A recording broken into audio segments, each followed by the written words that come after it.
याच्यापेक्षा वरती होतो ना? नाही ना? नाही किती वर्षापासून त्रास आहे? आता 1.5 वर्ष झाले. पोजन शोल्डरचा 1.5 वर्षापासून त्रास आहे. आता आपली ट्रीटमेंट झाली, पहिलीच ट्रीटमेंट झाली. किती हात वरती गेला दाखवा.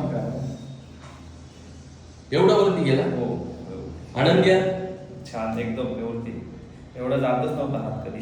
जातच नव्हता. नाही जात. पहिल्या याच्यातच अर्धा तासाच्या ट्रीटमेंट मध्येच. अरे वा, खुश आहेत? एकदम बेस्ट. हा? Thank you sir.